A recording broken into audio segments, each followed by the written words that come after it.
Hello, dear students. Next, let us understand about net operating income approach.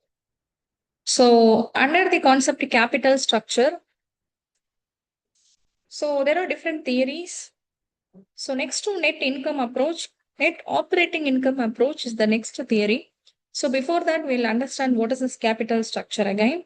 So, capital structure is the right mix of debt and equity. Okay.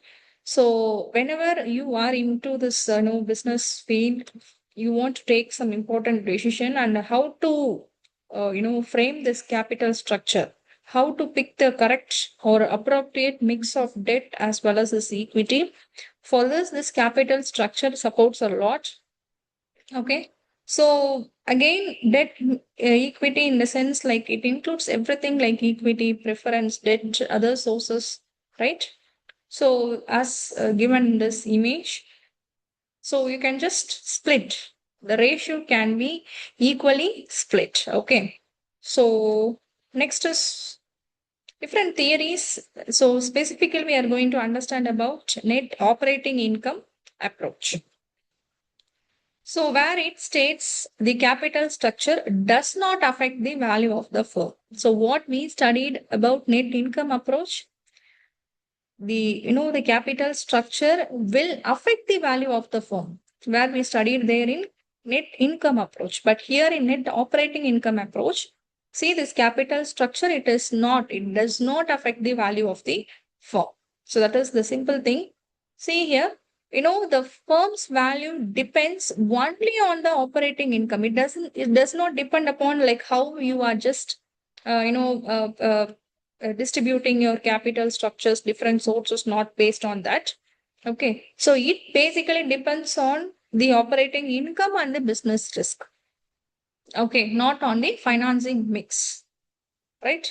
So next is like it is based on certain assumptions like yes, cost of debt remains constant. Overall cost of capital also remains constant. There is no corporate taxes over here.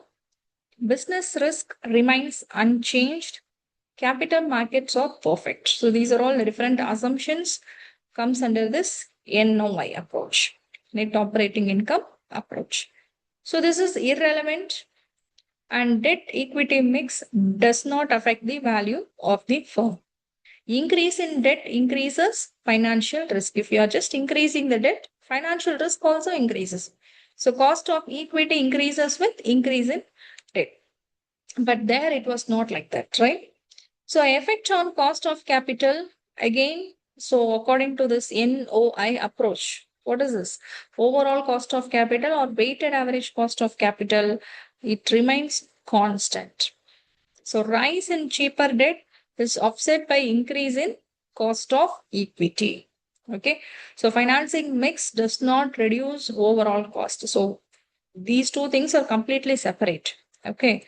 So the value of the firm remains unchanged. Unchanged in the sense it is not affected, right?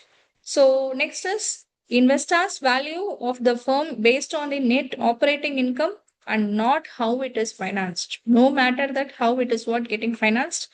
So it doesn't matter over here. Okay, so merits and criticisms of NOI approach. So basically, more realistic than NOI approach. Okay, recognizes financial risk of debt, foundation for modern capital structure theories. So we can consider all these things as merits. So criticisms in the sense assumes, perfect capital markets, ignores tax advantages of debt, difficult to apply in real life situations. See, net operating income approach, it actually suggests that the final conclusion is like the decisions do not influence the firm's value. It just simply highlights the operational efficiency is more important than financing mix.